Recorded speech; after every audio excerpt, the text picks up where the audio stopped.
This story is titled, I Paid Bills at Home, but Mom moved her friend and kids into my room. So I left, and now she's begging me back. Hey everyone!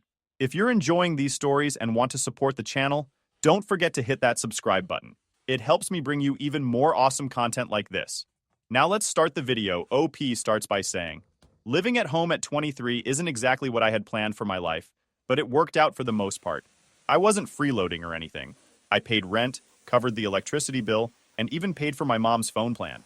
It's not like I was just lying around eating snacks and playing video games. Honestly, the deal was pretty good. I had my own space, got home-cooked meals, and could focus on my freelance work without worrying too much about big expenses. I had even turned my room into a mini studio for my content creation gigs, which I was hoping would take off soon. Everything was fine until my mom's best friend Kelly moved in with her 2 kids. I wasn't thrilled about it, but I understood the situation. Kelly was going through a nasty divorce, and her husband, according to my mom, was a complete jerk. They needed somewhere to stay, and our house was their best option. I thought it would be temporary, just a few weeks until Kelly got back on her feet. At first, they stayed in the guest room, and it wasn't a big deal. Sure, the kids were a little loud, but I just closed my door and put on my headphones. It wasn't ideal, but I could manage. The guest room wasn't huge, but it was enough for Kelly and her kids to crash in for a while. I figured that was the arrangement, and I didn't give it much thought. That changed fast. One day, I came home after running some errands and noticed something weird right away. My door was open, and I could hear kids laughing inside. When I walked in, I couldn't believe what I was seeing. My bed was covered in toys, my desk chair was moved, and one of the kids was on my computer. My studio setup, my expensive microphone, lighting, and camera was shoved to the corner of the room like it didn't matter. Kelly's kids were running around like they owned the place, and all my stuff was just out of place. I yelled, "What the hell is going on?" Probably louder than I should have, but I was in shock. My mom walked in and immediately started scolding me, like I was the one out of line. She said, "Calm your tits, it's not a big deal. The kids needed more space and your room is the biggest. It's only fair." Fair? My room? The one I was paying rent for? I told her I wanted them out of my room immediately, but she brushed me off like I was being ridiculous. "They need to be comfortable," she said. "You're being selfish." Selfish? I couldn't believe what I was hearing. This wasn't about comfort. It was about respect. My room wasn't just a place I slept in. It was where I worked. My studio setup had cost me over $3,000, and it wasn't something I could just throw into a corner and ignore. I explained all of this, but my mom wasn't having it. "They're just kids," she said, "and they want to play on your computer. Stop making such a fuss." I shut that idea down immediately. "No way are they touching my equipment," I said. "If anything happens to it, I'm screwed." That's when Kelly chimed in. She said, "Oh, come on. They're just curious, and you can't blame them. Maybe if you weren't so uptight, they'd listen to you." I was stunned. Uptight? I wasn't uptight. I was trying to protect my stuff I worked hard for. I told her flat out that the kids weren't allowed to touch my things, and if they did, I'd hold her responsible.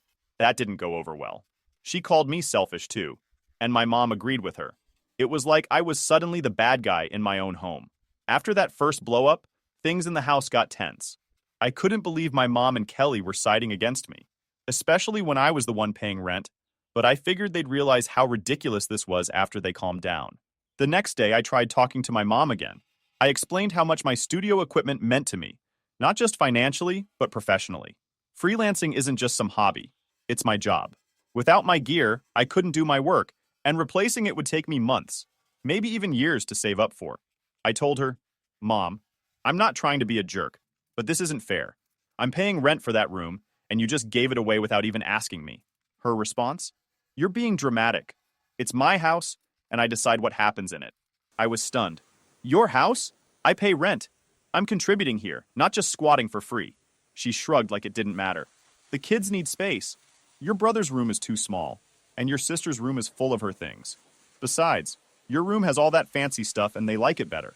I couldn't believe what I was hearing. My siblings, both 15, had rooms that were perfectly fine.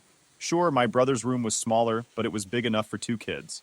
My sister's room was almost as big as mine, and honestly, she barely used it since she was always out with her friends. But my mom wouldn't even consider it. "The kids love your room because it's cooler," she said. "All your fancy gadgets make it more fun for them." Fun? This wasn't about fun. My room wasn't some playhouse for Kelly's kids to mess around in. It was where I worked, where I relaxed, where I lived. I told her, if they break anything, are you going to replace it? Because I can't afford to. That's when Kelly chimed in again. Oh, stop being so paranoid. They're kids, not monsters. If you'd just let them play, they'd probably leave your stuff alone, I snapped. Let them play? On my $3,000 setup? Are you serious? No way. Kelly rolled her eyes and said, You're being selfish. This is a hard time for us, and you're making it all about you. At that point, I couldn't take it anymore. I turned to my mom and said, If they're staying in my room, I need to move my stuff out. I can't risk them damaging it. She laughed, actually laughed, and said, Where are you going to put it? There's no space anywhere else. So I'm just supposed to let them trash my stuff? I asked, my voice rising. How is that fair? My mom just shook her head. Life isn't fair. You're an adult. You should be able to handle a little inconvenience. A little inconvenience? Being kicked out of my own room wasn't a little inconvenience. It was disrespectful. I was paying rent for that space, and now I couldn't even use it. And on top of that, I wasn't allowed to go into my room anymore. My mom said it was their space now and that I had no right to barge in. For the next few days, I tried to stay out of the house as much as possible. I'd hang out at coffee shops trying to get work done on my laptop, but it wasn't the same. Without my studio setup, my productivity tanked. I was falling behind on deadlines and my stress levels were through the roof. I tried one last time to reason with my mom. Look, I said, I'll make a deal. Let me move my setup into the guest room and they can stay in my room. That way, I can still work and they can have the space they need. She didn't even think about it. The guest room is too cramped for all your stuff. You'll just have to wait until Kelly gets back on her feet. How long is that going to take? I asked, frustrated. She shrugged. As long as it takes. You don't get to set deadlines for other people's struggles. I couldn't believe this was happening. It wasn't like I hated Kelly or her kids. I understood they were going through a rough time, and I was willing to help. But this wasn't helping. It was enabling. Kelly wasn't paying anything to stay with us, and now I was basically being pushed out of my own life to accommodate them. Later that night, I overheard Kelly talking to my mom in the kitchen. She was complaining about me, calling me selfish and immature. She said, He doesn't even understand how hard this is for us. He's just being a brat. My mom agreed, saying, He's always been stubborn. He'll get over it. That was the final straw. I realized they didn't care about me or my situation. I was just a paycheck to my mom and a roadblock to Kelly and her kids. They weren't going to listen, and they weren't going to change. The next day, I started looking for rooms to rent. It wasn't an easy decision. I loved living at home, despite the occasional drama. It was affordable, and I got along with my siblings. But I couldn't stay in a place where I wasn't respected. After days of feeling like a stranger in my own home, I decided enough was enough. It wasn't just about the room anymore. It was about respect. I was paying rent, contributing to bills, and trying to build a future for myself. But none of that seemed to matter to my mom or Kelly. They had decided my needs came last, and I was tired of it. One night, I sat my mom down in the living room. My siblings were upstairs, and Kelly was putting her kids to bed. So it was just the two of us. I figured if I could make her see how serious I was, she'd finally listen. Mom, I started, keeping my voice calm. We need to talk. She gave me a tired look. What now? I can't keep living like this, I said. I've been paying rent for that room, and now I can't even use it. You gave it away without asking me, and it's not fair. She sighed and leaned back on the couch. We've been over this. It's temporary. Kelly and the kids are going through a hard time. You're young, and you can adapt. That's not the point, I shot back. It's not about adapting. It's about respect. You didn't ask me. You just decided my room wasn't mine anymore. And now I can't even work because all my stuff is packed up or shoved into a corner. You're being dramatic, she said, waving me off. This is my house, and I get to decide what happens in it. That line again. Every time she said it, it felt like a slap in the face. If this is your house, I said, then why am I paying rent? If you're going to treat me like a guest, maybe I shouldn't be paying anything at all. Her eyes narrowed. Don't you dare pull that. You know I need your help with the bills. Then treat me like I matter, I snapped. You can't take my money every month and then turn around and tell me I have no say. That's not how this works. She looked at me like I was crazy. What do you want me to do?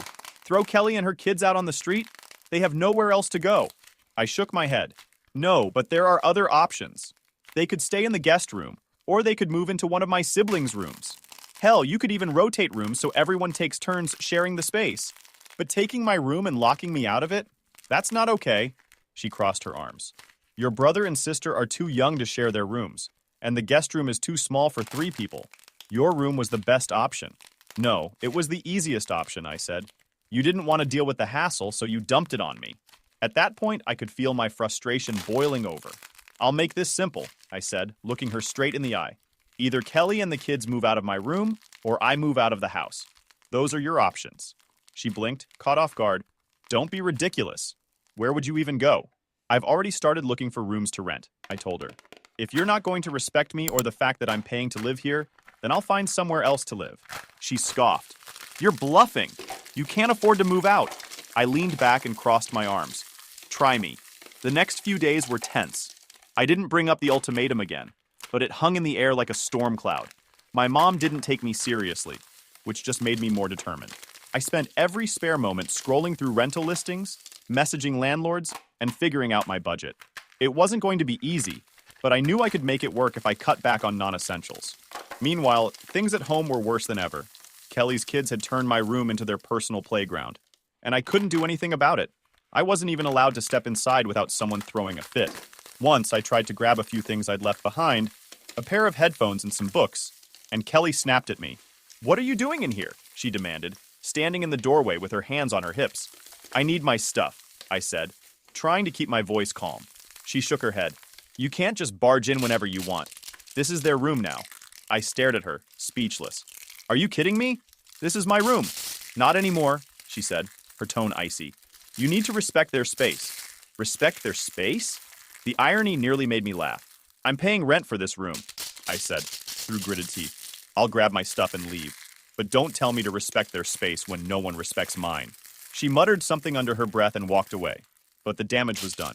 That was the moment I realized there was no fixing this. My mom wasn't going to back me up, and Kelly wasn't going to change. If I wanted things to get better, I'd have to take matters into my own hands. A week after the ultimatum, I found a room for rent that I could afford. It wasn't anything fancy, a small place in an older building, but it was mine. The landlord was friendly, and the space was clean enough. Most importantly, I could set up my studio without worrying about kids touching my equipment. I didn't tell my mom right away.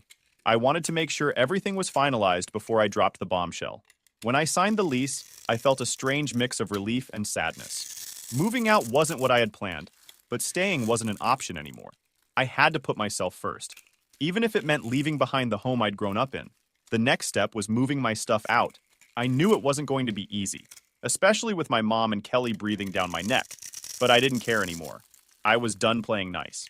Once I signed the lease for my new place, I knew I had to act fast. If I gave my mom too much notice, she'd find a way to make the move even harder. So I planned it out carefully. I told a few close friends what was going on, and 2 of them agreed to help me pack and move my stuff. One of them even offered to record everything on their phone, just in case things got ugly. The night before the move, I sat down with my mom one last time. I wanted to give her one final chance to make things right. Mom, I started, keeping my voice calm. I've found a place to rent, and I'm moving out tomorrow. She looked up from her phone, surprised. You're really doing this?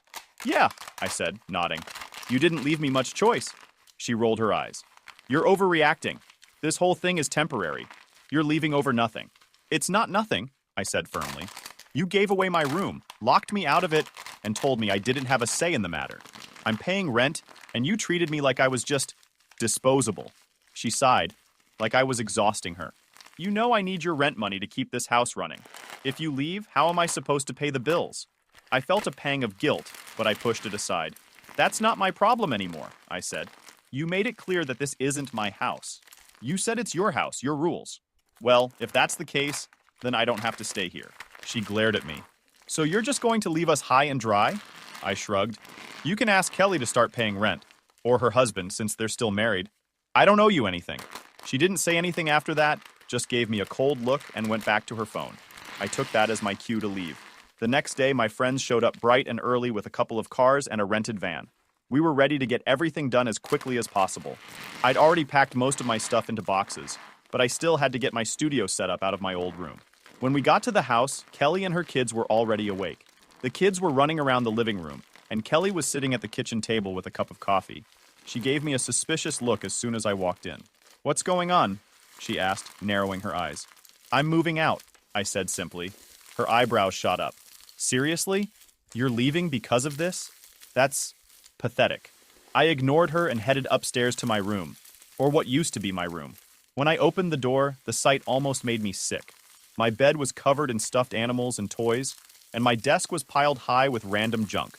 My computer, microphone, and camera were shoved into a corner, looking like they hadn't been touched in weeks. I turned to one of my friends. "Start recording." He pulled out his phone and began filming as I carefully started packing up my equipment. Kelly must have realized what was happening because she came upstairs and started yelling. "You can't just barge in here and start taking stuff," she shouted. "This is their room now." I turned to her, trying to stay calm. "It's my stuff, Kelly. I paid for it, and I'm taking it with me." She crossed her arms. "You're being ridiculous. You're throwing a tantrum over a couple of kids needing space." "This isn't a tantrum," I said, my voice steady. "This is me standing up for myself. You and my mom have treated me like I don't matter, and I'm done with it." She started yelling again, but I tuned her out and kept packing. My friends helped me load everything into the van while one of them kept filming, just in case Kelly or my mom tried to pull something. By the time we finished, my mom had come upstairs to see what was going on. When she saw the empty room, she flipped out. "You're really doing this?" she asked, her voice shaking with anger. "You're leaving us just because you didn't get your way?" I looked her straight in the eye. "I'm leaving because you didn't respect me. I paid rent for this room, and you gave it away without even asking. You made it clear that I'm not a priority here, so I'm making myself a priority." She opened her mouth to argue, but I held up a hand. "Don't. I've made my decision." As I carried the last box out to the van, Kelly stood in the doorway with her arms crossed, glaring at me. "Good luck out there," she said sarcastically. "You're going to realize how selfish you've been when things get hard." I didn't even bother responding. I just climbed into the van and drove off with my friends. That night, after I'd moved into my new place and started unpacking, my phone blew up with texts from my mom. She was furious, saying I was selfish and inconsiderate for leaving her in a tough spot. She accused me of abandoning the family and leaving her to deal with the bills on her own. "You've always been so selfish," one text read. "I can't believe you'd do this to me after everything I've done for you." I typed out a response but deleted it. I didn't owe her an explanation. She'd made her choices, and now I was making mine. After moving into my new place, the first thing I felt was relief. No more fighting, no more disrespect, and most importantly, no more feeling like I didn't matter. Sure, my new room was smaller, and the building wasn't exactly top-notch, but it was quiet, and it was mine. I unpacked my studio equipment first, carefully setting it up in the corner of my room. For the first time in weeks, I felt like I could breathe, but the peace didn't last long. My mom started texting me the next morning, blowing up my phone with message after message. She wanted to know if I'd paid rent for the month yet, and when I told her I wasn't paying since I had moved out, she lost it. "You haven't even reached the 25th yet," she texted. "You owe me for the rest of this month." I rolled my eyes. "No, I don't," I replied. "I'm not living there anymore, so I'm not paying rent. You can ask Kelly to cover it." Her response came almost instantly. "Kelly doesn't have money to pay rent. You know that. You're leaving me to handle everything on my own, and I can't afford it." "That's not my problem," I texted back.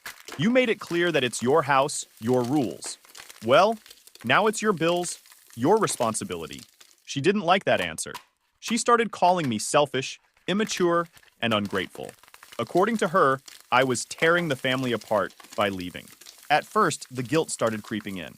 I'd always helped out financially, and I knew my contributions had made a big difference. But then I reminded myself why I'd left in the first place. My mom had treated me like I was disposable, so why should I feel bad for putting myself first? The next week, the guilt trips turned into anger. My mom sent long, rambling texts about how I was ruining everything. One text read, "You've embarrassed me. Everyone in the family is asking why you left, and I don't know what to tell them." I didn't bother replying. I knew whatever I said would just fuel the fire. Instead, I focused on settling into my new place. I caught up on work, got my studio fully functional again, and started feeling like myself. It was amazing how much better I felt without all the chaos and negativity weighing me down. A few days later, my sister called me out of the blue. I hadn't heard much from her since I moved out, so I figured she wanted to check in. But as soon as I picked up, I realized she had a different agenda. "Mom's really upset," she said, skipping the small talk. "She says you're not paying rent this month, and now she's freaking out about the bills." "I'm not living there anymore," I said, keeping my tone calm. "Why should I pay rent for a place I'm not living in?" "But you know she can't afford it without you," my sister argued. "You've always helped out. Why stop now?" "Because she didn't respect me," I said bluntly.